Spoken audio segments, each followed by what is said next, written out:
ahead and share my screen with those average scores for the 2 applications that you all have reviewed.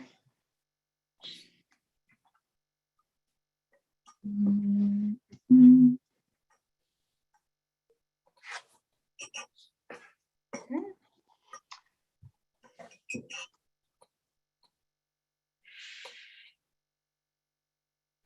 Let's see, maybe.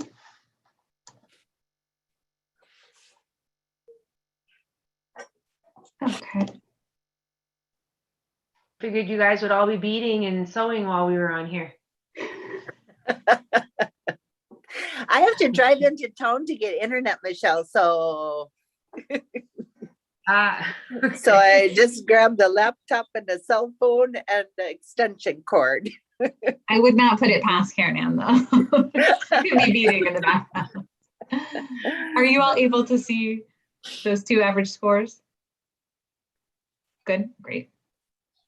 So at this point, we basically, we'll have to, I'll connect with Kendra afterward, but we have a, very close score, 17.67 and 17 out of 20. And we basically are looking for consensus on your recommendations for funding for these 2 applications. So that's usually I'll let someone get us started and put out their recommendation, and we can just go from there. I'm not allowed. So that's either Mark or Michelle. You're looking for recommendations to, we don't So really. usually the questions are, do you see a natural gap in the ratings? Is there a floor beneath which you feel like none of them should be funded? And is there anything that has 10 points or fewer, because those will not be funded? So I guess the question is, do you see a gap, a significant gap, or a floor beneath which you would not fund? Thank you, I mean, Karen. our recommendation at this point is a recommendation to the board, right? The board does Right. whatever they want to do with it. Right. Right, so we only have 2. So it's hard running statistics on 2. I don't think but visually there's not a significant gap, in my opinion. I think they're both well above any kind of a floor we would put. Yeah, I don't think even our discussion on any substantive issues that we would not recommend from our panel perspective. And moving forward to the board for their consideration. They don't have any real reservations, I don't think. Just the cleaning up the budget aspects on one. And again, it was my opinion. I didn't see anything that looked egregious. However, it would be easier for the reader to be more clear on that. Thank you. Thanks, Thank Mark. you. Perfect. Yeah, I agree. They seem to both have done this enough to understand what you guys are looking for in the grant, and have completed it, and obviously are way above 10. And yeah, they both seem to have merit for the community and for teaching and outreach. So yeah, I say yes. Thank you, Michelle. Okay. Your recommendation has been recorded. Thank you. So appreciate your time on these applications and in the larger discussion as well. It's just, like I said, it's critical to this process, and I just value your time and expertise so much. So thank you. Karen Ann will take that recommendation for funding for those 2 applications to the board. And like I said, I will check in with Kendra on that before we do that in December. But the last piece is really any other comments, trends. We sort of talked about this in the larger meeting, and I do want to respect your all's time, but just any other perspective as a review panelist, Michelle as a first-time review panelist, and Mark coming back for a second year. Just thoughts on the both the quality of the applications, and again, we've talked about this, but like, what's missing? What are we missing?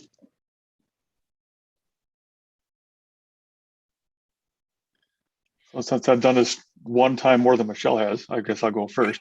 Please. I thought both applications were strong. They have a long history, so I'm glad to see.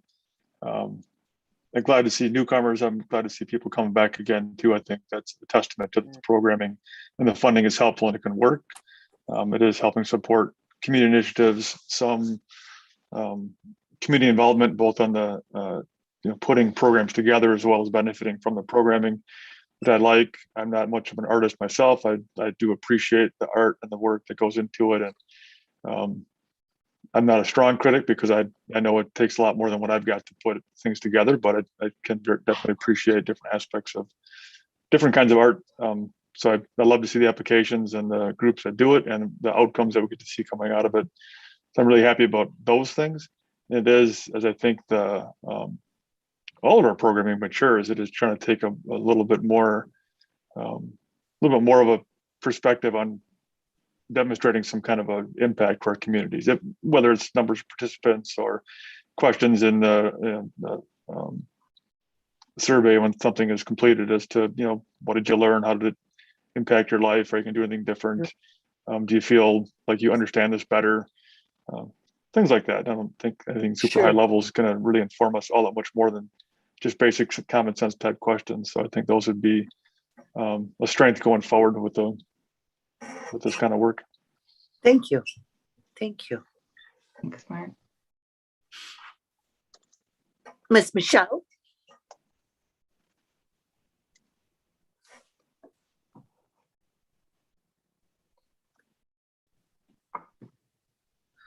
Oh, I apologize. I heard what you said, Mark, and yeah, I mean, totally agree. The neighbor's dog snuck in and I had to get him out. But yeah, it's amazing to see the process from this side. And I, as an artist, I can definitely appreciate what you guys are doing. And as running the bowl powwows and working with the board and stuff, I can see that if it was simplified, that we would be able to do it, do something like this through the Swagging Bowl. And I think that would really benefit us with some of the, I mean, we just need more at the bowl, and this could help us a lot. So as far as the applications, yeah, it's cool to see these ongoing programs. And like I watched the full video of the Menominee Nation from 2016 and then where they've come to now. And that was great. And yeah, I mean, I really look up to what the art show has done, and I want to get over there because to me, it's like, way up here as far as the things that I think of when I think of art in this area. So yeah, you guys are doing amazing things, and I just am honored to see what really goes into all this stuff. Thank you for being part of it, Michelle. Yeah, Thank you, Michelle. Thank you. But I'd love to see new applicants. Yeah, That's one thing I meant to say. Yeah, because I wondered, I don't know if you would be, if the bowl did apply, if you'd be the one filling out that application. But as someone who's now reviewed the applications, are there certain pieces that you think specifically could be simplified? Well, I wouldn't be filling it out. I did ask the board because I do go to the meetings, and I did mention it to the board because I want to make sure they hadn't applied, of course, and no, that wasn't something that, we have a decent sized board, but a lot of them don't have the time to commit to grant writing. So then we had hired the grant writer to do the NEA grant that we ended up getting. And it was such a big commitment. And I think, we weren't able to follow through enough to make sure she didn't overcommit us, which is what ended up happening. So it was just a lot. So I think if something like this,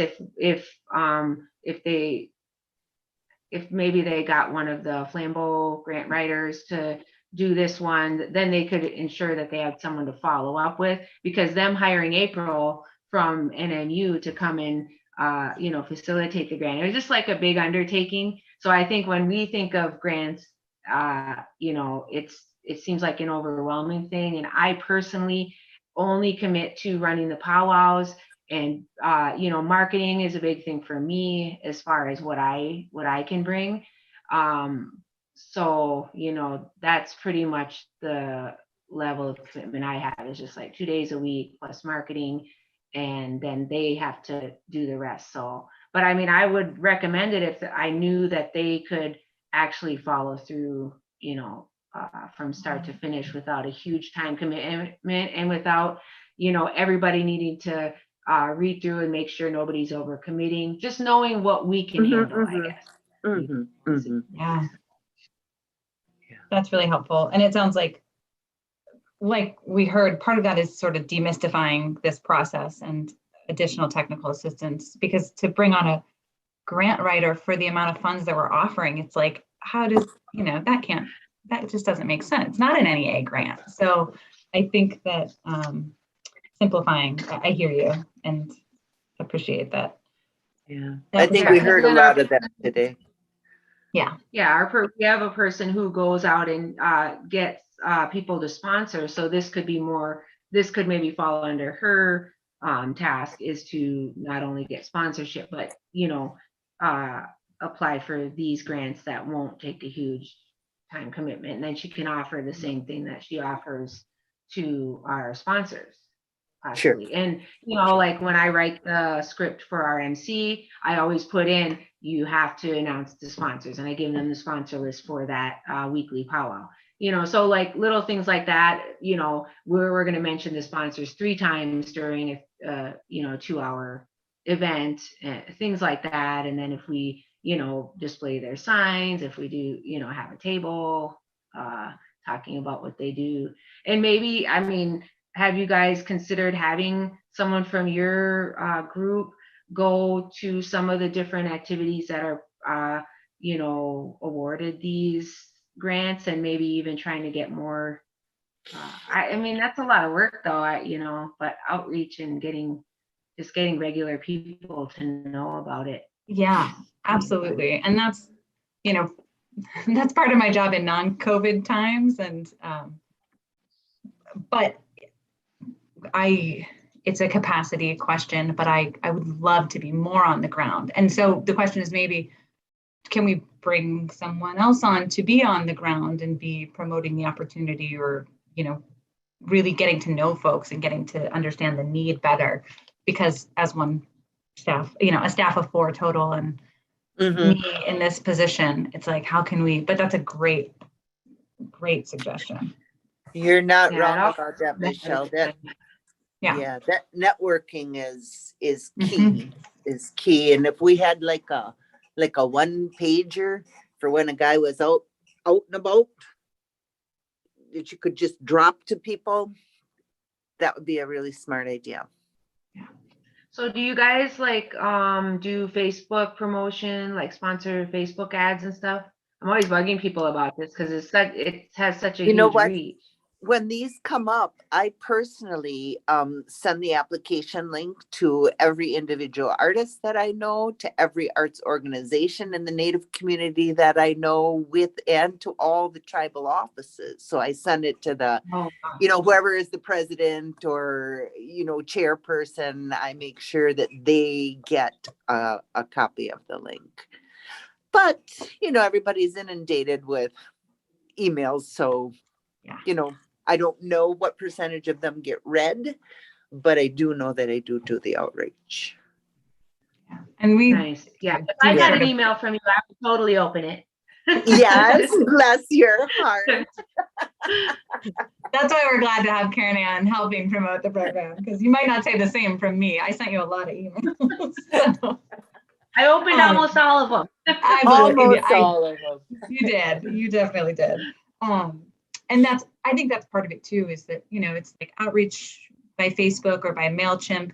It's not the same as being on the ground and building those relationships. And I think that's part of the technical assistance and demystifying is having a human there to help you along the way, and, to make the application process seem just to knock down some of those barriers. So I think that as we think about networking, it's really helpful. It just can't all be virtual, which is so much of what now is still. But I think going forward, just being more on the ground is going to be really helpful.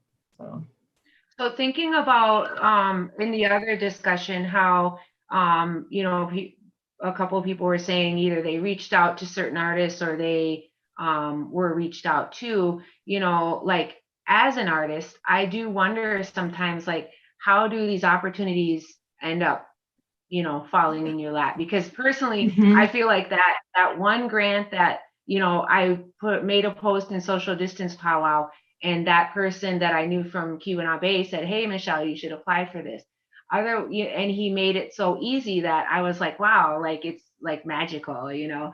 But how I always feel like I'm kind of tucked away in the corner, and no matter how hard I work to you know, get the word out that I, you know, want to teach and I want to do all these things. So how do you get in front of those people who make those kinds of decisions? And Are that's you probably not asking? a question. No, I mean, because in my world operates by all of a sudden the phone rings and all of a sudden an email drops, and I know what you're saying. These amazing opportunities just fall in your lap, and you have to winnow through them, like what's really worth the effort and what really isn't. But I think for an artist that happens because I've been doing it for 30 years. And so, you know, it's been that long train of building those networks. I think the question for me as a board member is, I know who I know. Like, I know you, I know April, I know Mark, I know, you know, everybody that was on the call today, but who don't I know? Right. And that's that's I how was thinking maybe we could ask our grant recipients as part of their like obligation is, tell me 3 people that you would recommend I reach out to educate about this grant. I don't know, you know, we just got to get that Moccasin Telegraph working better.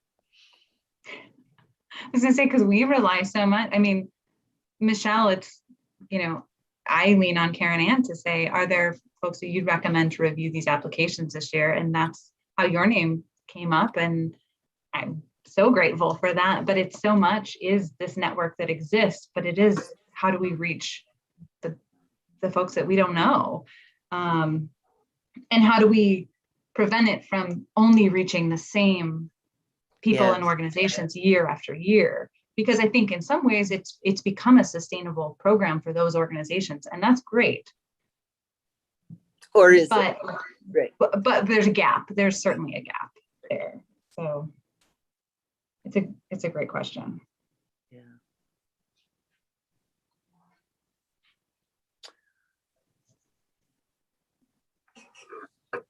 Well, you guys, I wonder, you. Marie, you've been listening in. I wonder, and no pressure, but I wonder if you have any thoughts to, you know, share after quite a morning. Okay, unfortunately, not really many thoughts, since I've just like, I'm listening in, but I'm not like in charge of an organization or anything, so not much insight on what would benefit organizations for this grant, so. It's a lot to process, and I'm sure we'll continue at the office to talk about the Yeah. program. So Yeah, for sure. We'll look forward to that. So thank you. Thanks for listening in this morning. Well, if there's, you know, welcome any other last thoughts, but also have kept you over time now. So I just want to thank you all for your time this morning and thoughtfulness. Again, it's so important, and I could not do this job without you all. So appreciate it. And Karen Ann, thank you so much for facilitating that conversation and pulling the feedback out of some folks. It really I was like, Gabrielle. I know you got something. So. All right. Thanks, you guys. I really appreciate it. And I hope that our paths cross again real soon in a really good way. Thank you. Thank you. Thank you all. Thank you so much. Take care. Onagiwa. Nagiwa.